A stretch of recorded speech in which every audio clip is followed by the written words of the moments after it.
A slightly different kind of cold open this week, dear listeners. Just a note, really. The article we end up discussing in this episode ends up being updated with new facts. Without giving too much away, check your show notes to see what it's all about. Basically has to do with a German governmental decision that took place today. Doesn't really change the episode. Hope you enjoy it. Thanks for listening. Let me just hold on. Let me just get my bearings. What have you been doing? Push-ups? That's what I do before I record a podcast, just to get the blood flowing. Yeah, I understand that. Some of us drink, others do push-ups. The Muslims do push-ups, the Muslims I do guess. Push-ups, yeah. They're known for that. Yeah.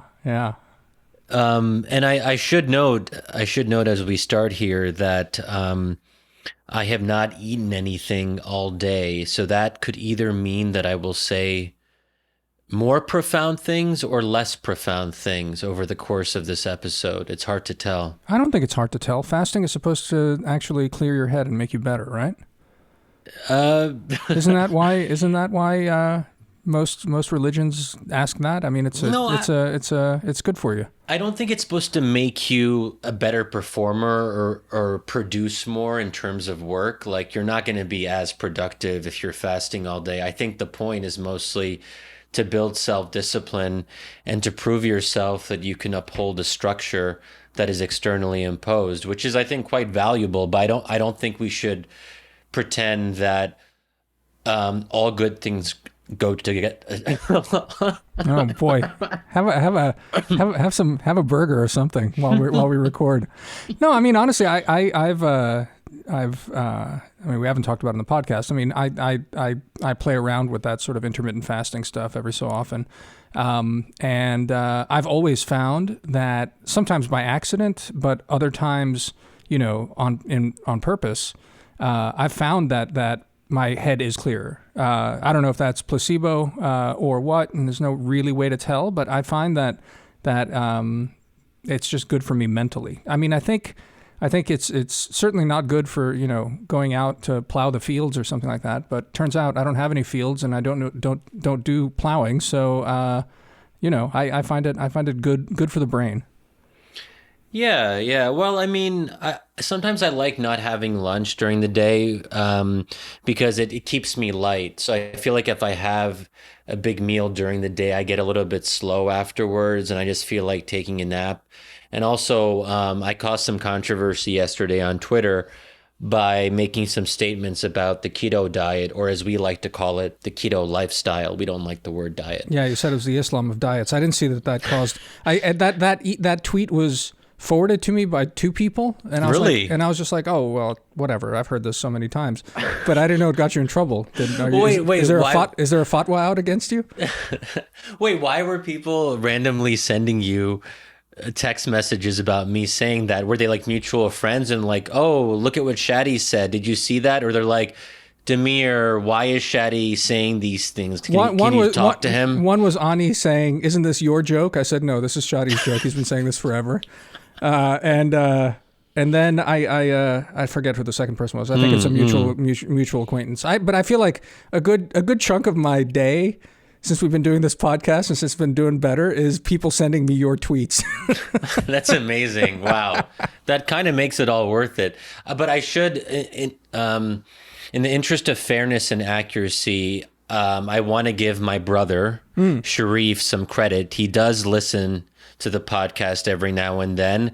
I am not the one who coined the phrase keto is the Islam of diets. That's my brother did. Your brother's way more impressive than you, Shadi, ultimately. I think in every way. He's funnier, he's nicer, he's brilliant. Many people say this. Yeah. How do you feel about that? I will say he probably is funnier. Yeah. Oh shit. That was harsh. No, that's positive. Like, wait, isn't that better that he's funny? I listed I listed a bunch of things and you were like, well, I will say he is funnier. Oh yeah, I see what you mean now. Yeah. That is funny. But but what I was saying, I guess first of all, people didn't really understand what I meant when I said Islam is the keto. Wait, sorry, keto is the Islam of Islam diets. is the keto of diets. Yes. Go on. Or Islam is the keto of religions. Yeah, right, exactly. But Go look, you've probably heard me explain this before, but other people didn't really understand the context. I mean, the basic idea is simply that keto seems very challenging to the outsider. It's very rules based. It has a lot of regulation. It has a somewhat not elaborate structure, but a serious structure. Right. And at first blush, you might be like, oh my God, how am I going to do that? So similarly with Islam, people sometimes say, well, you can't do this, you can't do that. But once you buy into the system, you have quite a bit of freedom within those constraints. So it's like freedom within restriction. Right. So in other words, with keto, you can have unlimited cheese, unlimited steak to your heart's desire. So you can pretty much do anything you want as long as you're following the basic rules. Right. Which might seem sort of like self-contradictory to people, then it's not freedom, but that's kind of the point. You don't want full freedom in keto. The whole point of keto is that it forces you to reshape how you approach eating and food over the course of the day. And it's not meant to be the easiest thing in the world. But if you actually buy into it and you just sort of you give yourself up to it, if you submit, if you will, if you will, then it can actually work pretty well. So I was joking that this is why keto is effective. Islam is effective? Keto is the Islam of diets. That's what makes it so effective. Right. Or it's no surprise that it's so effective. Right. So, and then I had a kind of like smirking face at the end just so people didn't take me too seriously. Right. And yet they did. But people also got intense about like, oh, this is why Islam is so bad, just like keto is. I didn't see that one coming. Yeah, that's good. They take it in these different directions. Yeah. People are creative. That's the wisdom of crowds right there. Clearly. But anyway, folks, we can maybe include the link to my tweet in the show notes. And what's more interesting is to see all the weird responses that I got. Like some people loved it, some people were confused. So you can maybe enjoy that if you so desire. Yeah. But so I guess what I'd like to talk about this. I mean, it's kind of I think there might be some means of pivoting into this about the question of like what is real freedom, right? I mean, unfettered freedom, but it ties into, I guess, all sorts of things that we come back to all the time. I shared this article with you today it was in the New York Times. The title is Germany Places Far-Right AfD Party Under Surveillance for Extremism. And I don't know, I just, as often we do when we don't have any idea what we're going to talk about, one of us maybe finds an article and just shares it and like, okay, let's use this as a jumping off point. But I've been sort of thinking about some of the implications for it. Because, I mean, we could talk about, as we've talked about on Clubhouse the other day, about, the sort of increasing illiberality of liberalism and where that's going. And I guess we could reprise that conversation from Clubhouse. But I have some sort of like maybe different questions to pursue on this. But I don't know. I mean, maybe say a few words about your thoughts on this, and in fact your tweet storm from earlier this week about the encroaching illiberalism of somewhat liberals in Austria as well. So I don't know. Maybe say a few words about that. Yeah, sure. Well, I'm glad that you sent me that link because I hadn't actually seen it today. I've actually stopped reading the news or really being aware of the news, and it's like a very odd, disembodied feeling. I feel like it definitely feels different, and I think I like it generally. I mean, this has always been the direction that I've wanted to go in for quite some time, but I think this week in particular, I'm aware of almost nothing. And I don't even check the New York Times homepage in the morning, which is sort of like one of my residual habits from the days when we still felt that the New York Times was the paper of record and we liked it, sort of. So I think that, and also I should say that I'm spending more time on Clubhouse. So that's kind of how I absorb information now. Like whenever I'm bored or whenever I'm taking a break from doing work, I'll just kind of see who's chatting on Clubhouse. And I was literally doing that today. And I stumbled upon this incredible conversation about dating and sex and having children in the modern era. And it was so freewheeling and almost like a little bit incel-y. There were a couple people who were like saying kind of incelly type things. And it was just, but it was funny, and everyone, and no one was being totally serious, but they were trying to make bigger points about where we're at on some of these big questions. But everyone was approaching the conversation in good faith, and people seemed to know each other in the room, even though it was an open room. And there was something very refreshing about no one like jumping on someone else if they say something wrong, or if they say something a little bit politically incorrect. And that's really what I've come to like about Clubhouse, that when you actually talk to people, I was going to say face to face. In this case, it's just ear to ear or something, or phone to phone. Mouth to ear. Mouth to ear. Then you give them the benefit of the doubt. You're not trying to grandstand and tell them that they're bad, because you don't have a crowd that is calling for someone's head. Unless you have like a really big Clubhouse room, but that's not really the way that it works. But if you have like 100 people in a room, you don't get a lot by being a jerk. Anyway, this is all a roundabout way of saying that you don't read the news anymore. I don't. But also, it's hard to make opinions if you don't follow the news. So it's actually, I don't have strong opinions about a lot of things now because I'm not aware of them.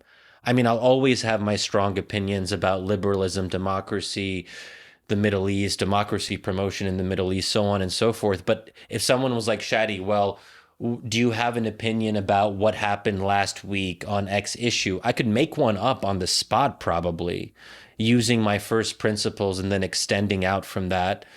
But I'd probably be bullshitting. Right. So I was happy that you sent me this link because I hadn't seen it. And I think it's a really, really interesting story. So for those of you who will be listening, or who are listening, the title is Germany Places Far-Right AfD Party Under Surveillance for Extremism.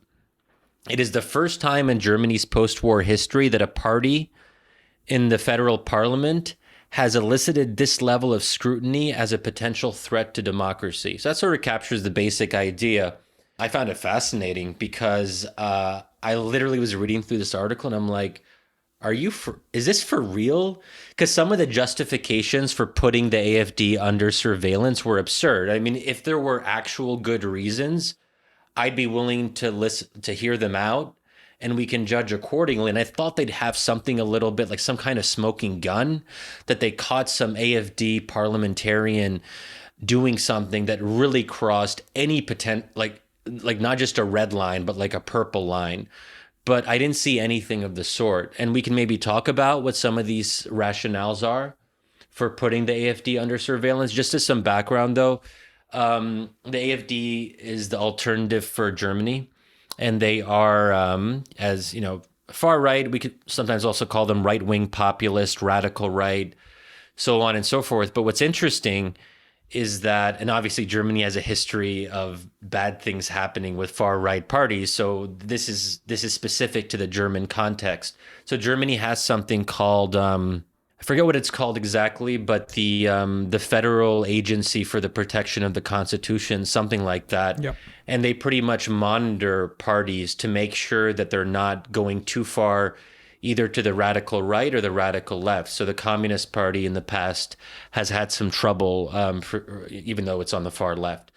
So it's a really interesting case, and it gets to a lot of the big themes that we talk about on the podcast, which is everyone draws a line.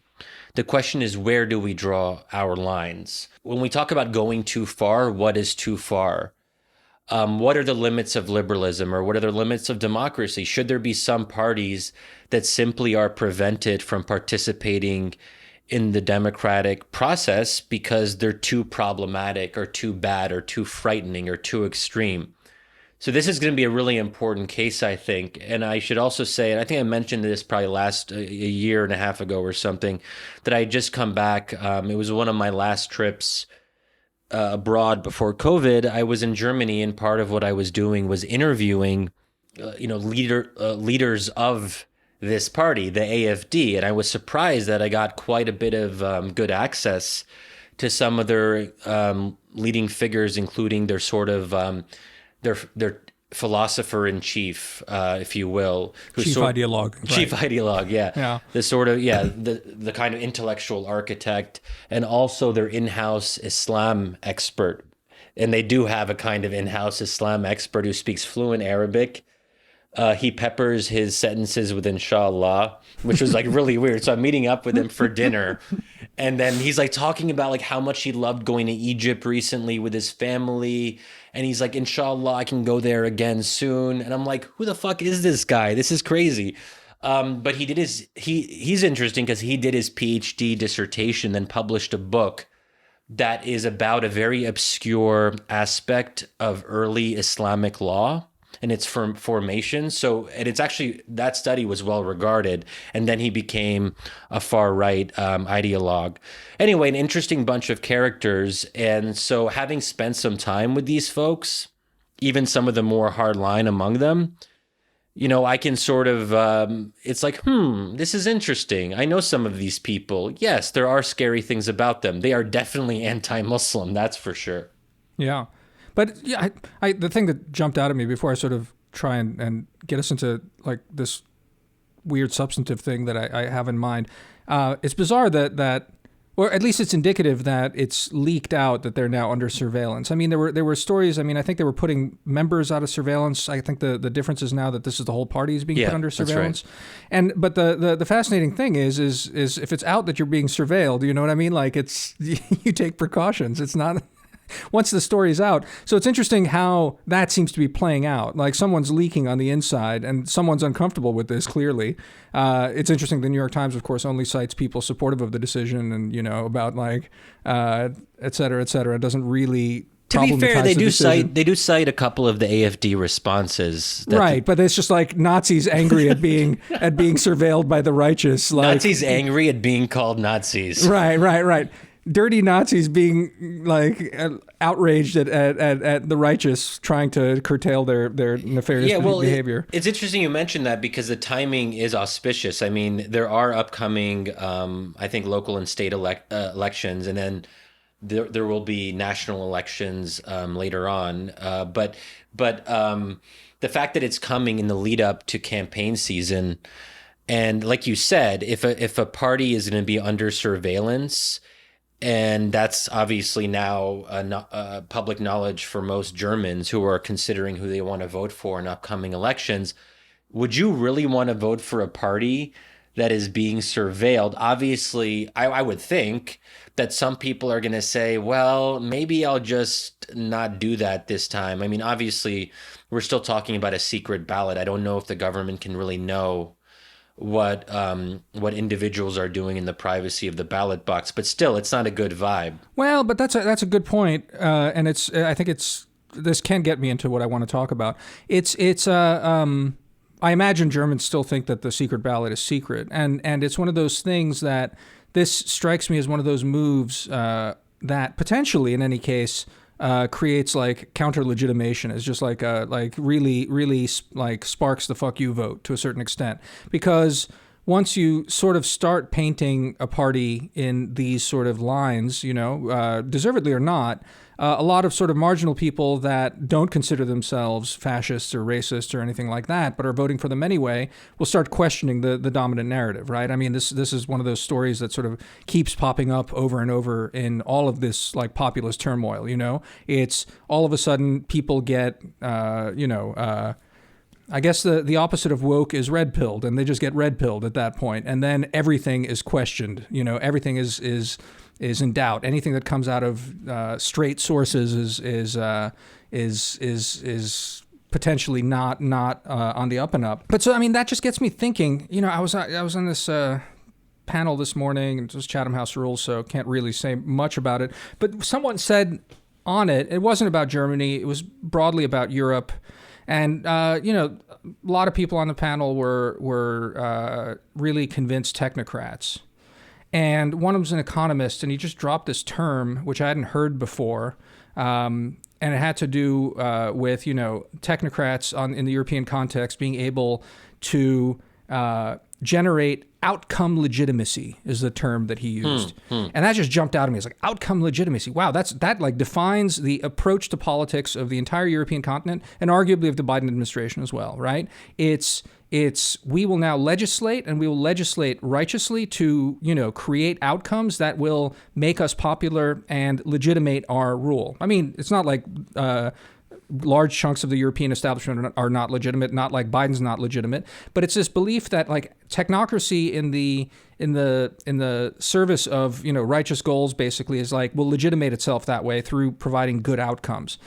And so I don't know. I mean, I guess what I want to sort of kick back and forth with you a little bit is this idea of like what is legitimacy in these sorts of systems, and what is it that is delegitimating about some of these moves, and what generates legitimacy? Because on the one hand, it does feel like it, right? Like there's we're at a moment now where the forces of right and good governance and liberal straight down the middleism are gathering, and they have some levers of power in various places to different extents, and the goal is to I guess create positive outcomes to legitimate their technocratic rule, basically. And I think it's wrong to just dismiss this as one side and the other side as this populist will of the people. Obviously, outcomes do matter. And in an ideal form of democracy, right, we do think that good outcomes should legitimate a government and sort of get them reelected. That's part of the mechanism of democracy. But I don't know, maybe kick that around with me a little bit. Like, what is this like counter legitimacy that's popping up? Why have technocrats properly delegitimize themselves? And I was just thinking of that in the context of this move, which seems dangerously delegitimizing, even though it's perfectly legal, it sounds like, within the German structures and sort of constitutional order. You know what I mean? Like, what do you think the source of this like counter legitimacy that is not outcome legitimacy is? Where does it come from? Yeah, well, I mean, there, like you said, there's two options. One can be red-pilled and move further to the right, or one can see developments like this and be like, hey, I got to be careful. I want to be with the good people, and I want to stay closer to the center, and maybe I went too far. That's and stigma and social ostracism matters here, because people, I think that especially with this recent announcement in Germany, you'll be more careful about maybe if you tell your friends that you have sympathies with the AfD, because now they're being considered an extremist party. At the same time, you might keep something deep within you privately and you're suppressing it, where you develop this anger towards existing institutions, and then you're driven to be more radical. And it's very hard to predict how it's very much based on the idiosyncrasies of individuals and how they react to certain triggers. And so I'm actually reading a book now called Red Pill. It's a novel by Harry Kunzru. And it's funny because sort of one of the plots is that this liberal author guy who writes about like the dialectics of poetry or some shit like that, he stumbles on this like crypto Nazi guy, and he becomes obsessed with the crypto Nazi, and then he loses his mind basically. I'm not sure. I mean, it's just funny to think that, because that's sort of what red pilling can do. Like you interact with these people and then you just lose your bearings one way or the other. So is the counter legitimacy of the fact that like maybe the social media just creates the space for the people who are harboring doubts to just find each other and therefore legitimate like just a counter world? Is that all that's there? I mean, because, you and I have always sort of groused against the technocratic mindset. And when this guy rolled out outcome legitimacy, I was like, holy God, outcome legitimacy. This is exactly everything that's crazy about sort of the European approach to solidifying things. There's more to it than that. But then like as the day was going on, I was thinking to myself, I was like, well, maybe I should like take a step back and think that through a little bit, because outcome legitimacy is real. I mean, at least democracy is based on it, right? Well, look, okay, so the technocratic view of things.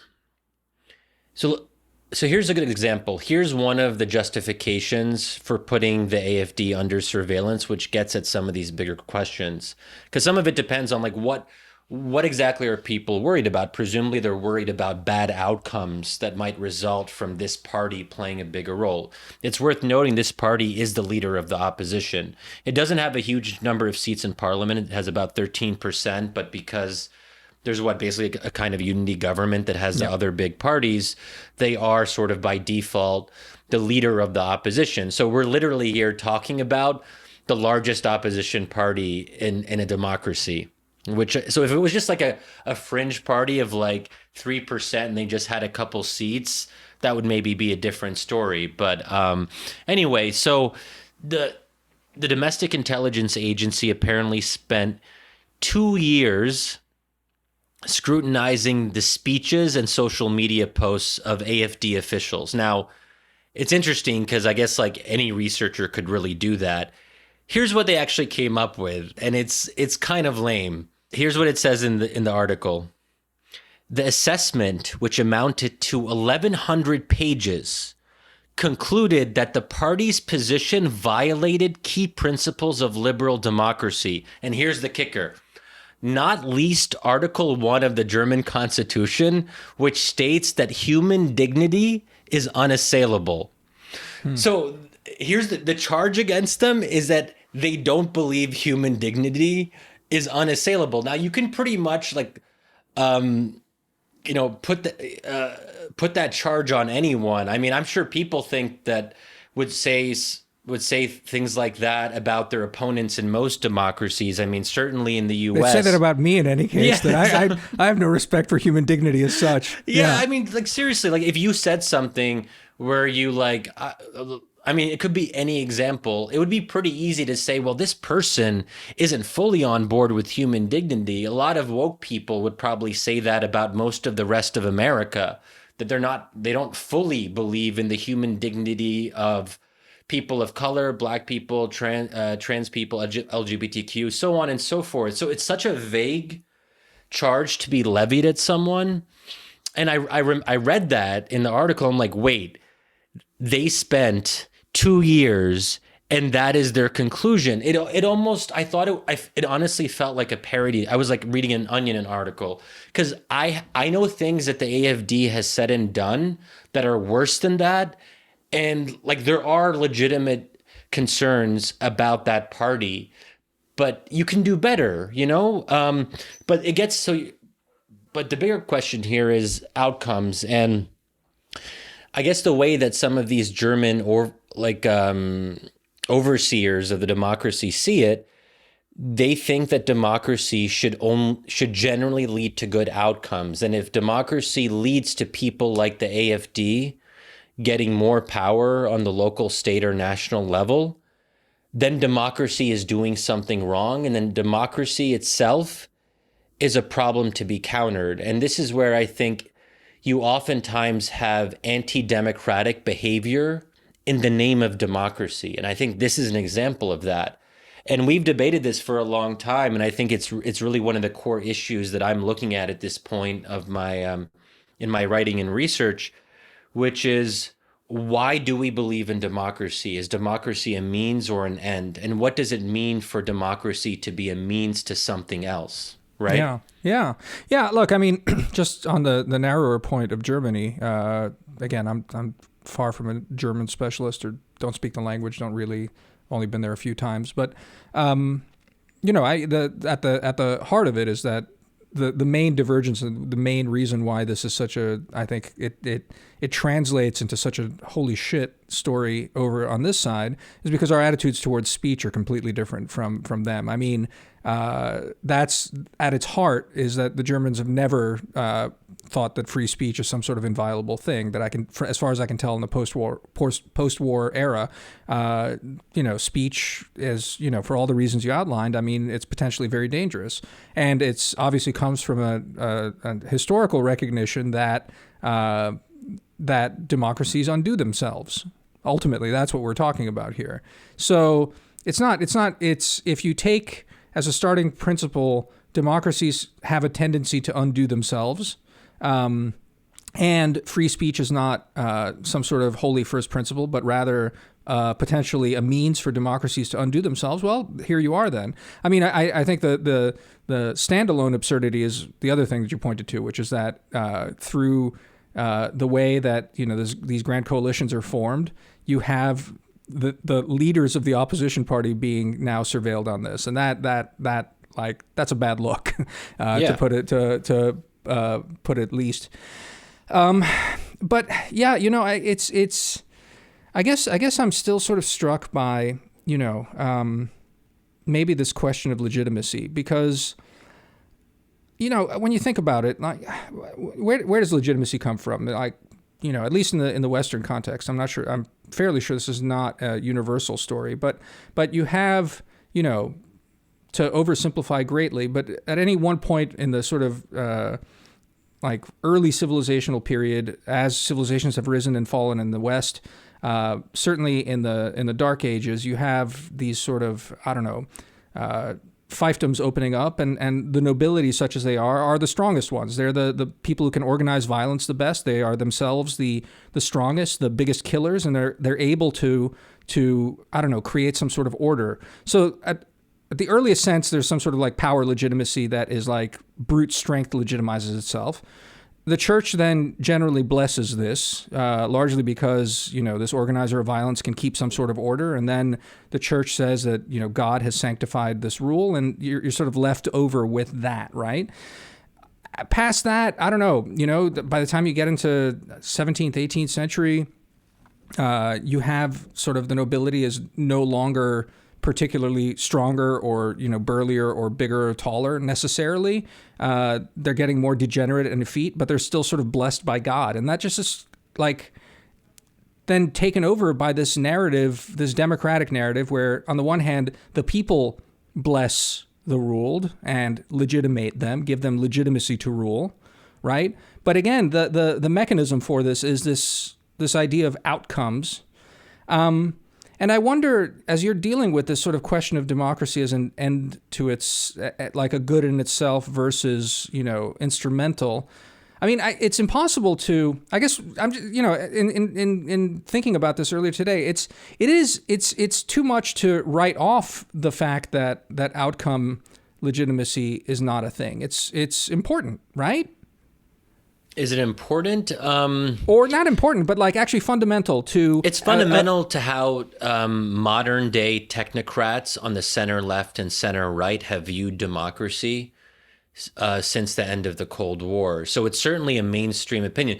It's also, there's another term that's used for it, which is performance legitimacy, which is sometimes used specifically for China and other kind of authoritarian modernizers, and this could apply to Middle Eastern countries, the UAE, Saudi Arabia, that if they can, produce dividends for their citizenry, even if they don't offer any freedoms or democratic competition, that is an exchange that many citizens might be comfortable accepting. So it's sort of this social bargain. But that also makes authoritarian regimes very vulnerable, because if they can no longer produce astronomical economic growth, and people still have high expectations, and they have nothing else to really fall back on. And that's always the danger. And it's certainly a danger with China, that if growth goes down to, something lower, like, 4, 5, 6% instead of say 10% annually, then what ends up happening? It's right? interesting, right? Yeah, I've never actually fully made that parallel of technocrats and China, for example. I mean, obviously. I mean, Singapore also. I mean, obviously, it makes a lot of sense. I never fully appreciated that when you just said it, because obviously that's a thing, and I was just struck by this outcome legitimacy concept. But it's clearly the exact same logic, which is, we're creating these, because when you think about it, these grand coalitions, these governing coalitions that seem to be happening in these proportional representation parliamentary systems in Europe to hold back the mass of quote unquote illegitimate upstart parties, they are, they're doing this in well, by the letter of the law, it's fine to do that sort of thing, but it is at its heart is an impulse to crack down on these democratic forces, which are seen as dangerous to liberal democracy. And really, that's not that, well, is different, but there's a striking parallel to the fears that, the Chinese state has from pluralism, that the Russian state has from pluralism, right? It's, the Russian model has been described as managed democracy, right? I mean, that's a big, but in a way, this sort of like late Western democracy, these grand coalitions forming to ostracize these populist upstarts, that's managed democracy too, in a way, right? Yeah, and that's why I think most people, unfortunately, are not pluralists. When push comes to shove, they actually aren't super comfortable with that degree of diversity, of whether it's ideological, ethnic, and so on, and then they kind of withdraw inward. And I think it's a universal problem, and that's why I think technocracy, or the idea that experts should rule, is popular not just in a place like China or the UAE, but also certainly Singapore is probably the most successful example of this, but it's also popular among elites in Europe and the US. And obviously the EU is sort of a technocratic elite project of sorts that is supposed to produce good outcomes. And when it doesn't, you have a problem. And that's the bigger issue here, that outcome legitimacy is dangerous because democracies have no way of guaranteeing that outcomes will be consistently good over time, because economic growth is not something you can always control. I mean, the US has much more discretion because of the power of the Fed. But in other countries, there's only so much you can do to make the economy good. And even if you have the best experts and the support of the World Bank and the IMF, depending on what's happening in the rest of the world, like a pandemic, your economy might end up sucking. And then then what's left for you? So that's the danger, that technocrats hold out this promise and they raise people's expectations and they say, if you put us experts in power, your standard of living will improve. But then what happens if it doesn't? And that's why it's always better to not define your democracy in those terms. Yeah. It's the counter story, and it's one I've always found compelling. I really hope we can, in the coming weeks, get this person on the podcast. I'm working on it. Luuk von Middelaar. Middleton. Kate von Middleton. Luuk von Middelaar. It's so he's been feuding with Perry Anderson in the London Review of Books. As one does, if one is successful. I don't know. We've talked about it, I think, in bonus episodes. I think Luuk von Middelaar is one of the most interesting people in like writing about Europe in particular these days. But I won't try and like reprise his entire argument. But there's another person I think's amazing. He passed away a few years ago. Edmund Morgan, who wrote Inventing the People. And, in our reading group, we read a little chunk of that. Oh, yes. And Middelaar and Morgan have, I think, a very similar approach to, again, talking about this legitimacy thing.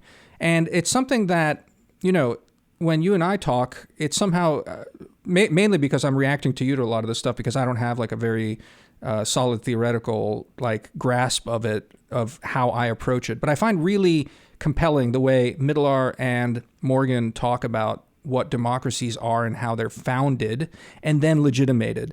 And so let me just like read a little chunk here. This is the letter from von Middelaar to Perry Anderson, which you all should read because it's really funny and savage and just destroys Perry Anderson. But he this is him sort of talking about his book. He says, "How can a state arise from a condition of nature? A ballot box cannot establish itself. So one day someone must boldly claim to speak, quote, on behalf of a people, a country. This is the case for the EU, a latecomer, as it was for England in the mists of time, or for the founders of the United States.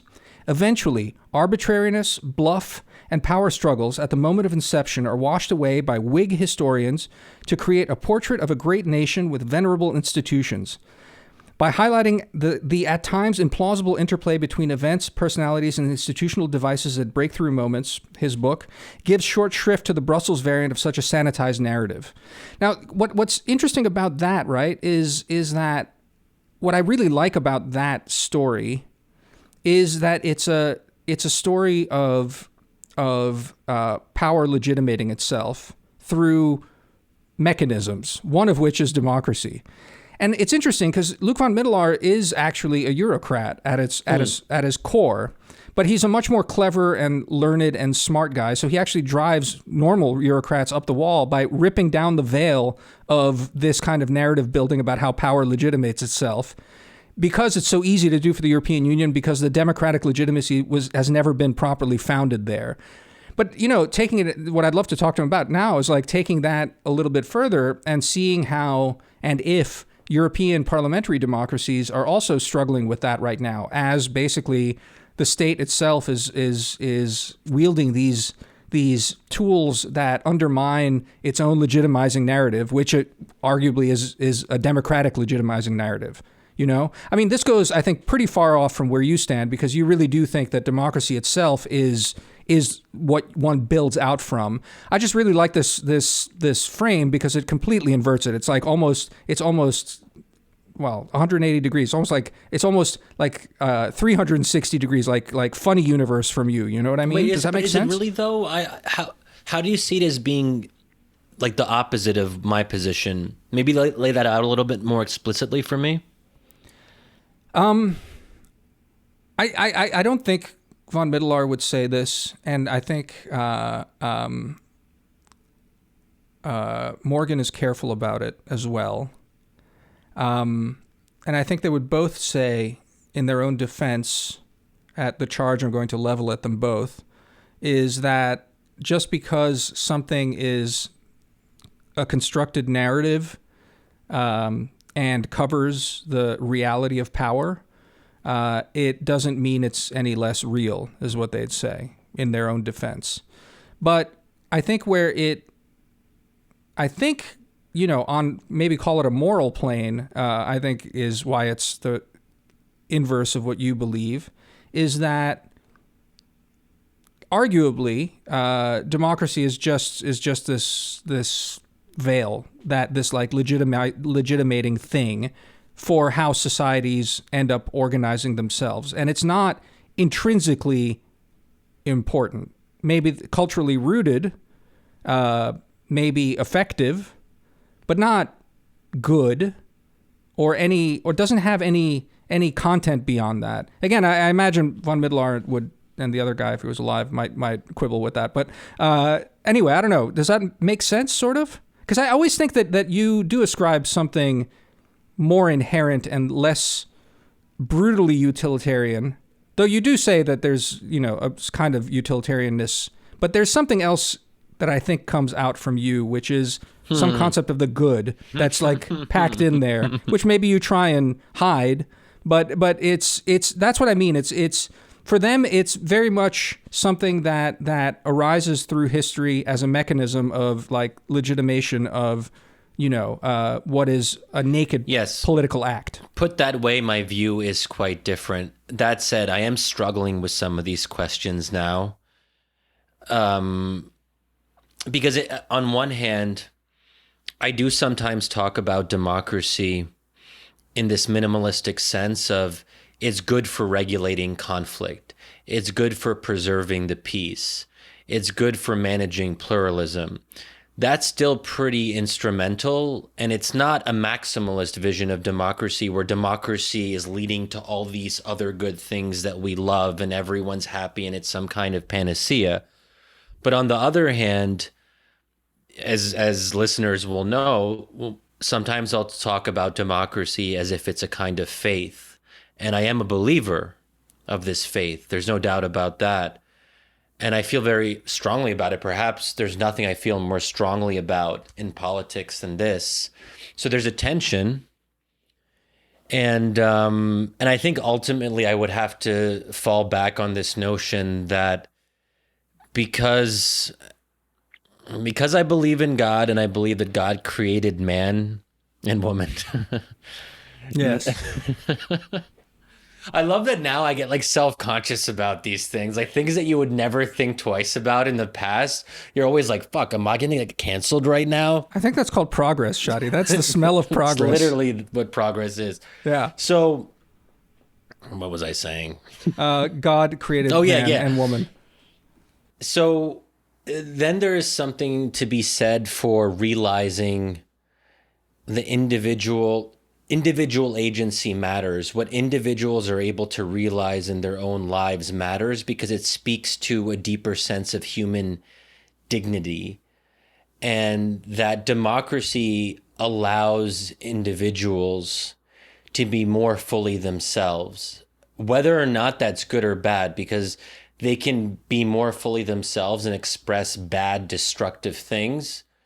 But I think there's something not religious, but there's something about how I understand human beings and their relationship to God, that they should be able to fully express who they are as they so choose. And that can lead to sin. It can also lead to whatever the opposite of sin is. But this also gets to the question of theodicy, or the problem of evil, that I'm also like a pretty staunch believer in free will. So I don't have a big problem with theodicy. And we were talking about this, I guess last night in our sort of secret reading group, which I can't say a whole lot more about, but I said, and this isn't totally historically accurate, but I would say, like, at this point in time, Muslims have less of a problem with theodicy than Christians or Jews do. But I'll just speak for myself only, because the issue of theodicy in Islam is very complex, and I can't really, speak to that. But wrap it back to democracy. I think that's really interesting about theodicy. Theodicy. So talk to me about this role of democracy and God, and the possibility of democracy doing ill. I mean, I think that's actually really productive. Go run with that a bit. Okay, if democracy does ill, it's only a product of the accumulated decisions of individuals. Right. And I think that whatever individuals decide to do, we have to live with those consequences. And that relates to theodicy, because so when people say, well, how did God allow for this genocide or this civil war or whatever else it might be, and this suffering, that let's say the person who orchestrated a genocide or a massacre in a given country, I don't see any real persuasive scenario where God could have intervened and stopped that person from committing those atrocities, because that would undermine the whole system of free will upon which monotheistic religion is based. Because if you have hell and heaven, that means you have accountability. And the only way you can have accountability is you allow people to commit sins, even if they are terrible sins. Right. The whole structure of accountability falls apart if God is stopping egregious acts. And so the role of the German state right now with the AfD, they think they're playing God within the confines of their society. Interesting. I hadn't thought of that. I hadn't made that connection, but that's an interesting analogy. Made it too. I mean, that's just interesting. I don't know how well the analogy works. It's just occurring to me as well as we talk right now. But that's what I was getting at. Like, play with this theodicy question about democracy. It's interesting. As well. So if we compare the Office for the Protection of the Constitution in Germany to God, I mean, well, it's an attitude towards democracy that is one that would be, I guess, the equivalent of Christians wanting God to right things, to make sure that bad things don't happen. Whereas you would argue that democracies, just like the collective of humanity writ large, it's an expression of free will, and the free will is what's most important, even if it leads to terrible outcomes, right? Interesting. I hadn't put all this together, but now that the connection between theodicy and democracy, I want to think about that more. There could be something there. Shadi, I want like such a nice thank you paragraph in this fucking book. Oh man, this is actually why I like doing this a lot. Yeah. And it, talking about things produces ideas. Anyway, I won't do a spiel or a spiel. One of our listeners makes fun of me on Twitter. Spiel away. Our friend Mark. Yeah. He claims that I mispronounce spiel. And I can't even figure out which one it is because I'm confused now. Is it spiel or is it spiel? Oh, you're lying. You're not confused. And then is it trolling. Then is it Spielberg or is it Spielberg? Spielberg, exactly. It's so confusing. Very much. Yeah. Anyway, Shadi, I think that's an interesting place to wrap up, perhaps. Indeed. Well, also, I don't know if you have time to do the bonus episode now, but in any case, we will do one. So this offers me an opportunity to do our little marketing pitch and to say, first of all, thank you guys for supporting what we do. Our listenership is growing and we're excited about that. And some of you joined us on Clubhouse when we did our little thing last week. So we're building something here and it's a pretty exciting phase for Wisdom of Crowds. So if you want to support the work we're doing and help us build out our community, I would humbly suggest that you might consider subscribing to Wisdom of Crowds by going to wisdomofcrowds.live/subscribe and doing that. And even if you're not ready to pay yet, just sign up for the free version too, so you can only see our free content and catch up on that. And get it delivered to your inbox. Oh, yeah, that's a pretty cool thing, Yeah. Who doesn't want that? Yeah, who doesn't want more email? But go on. And not to I don't want to give a specific time, but Damir and I will probably be doing something on Clubhouse on Monday at night. So just keep an eye out for that. We'll probably tweet about it and give you guys a heads up. But feel free to join. And Damir, any final words? Yeah, final words. Also, stay tuned for next week. I think we'll be talking a little bit more about some other stuff we're going to be doing on the website, sort of conceptually, thematically, bringing some more people into the fold to talk and develop some stuff. As Shadi was alluding, exciting times. Glad to have you guys along for the ride. Really, thanks for everything. Great. All right. Later, Damir. Bye. Bye-bye.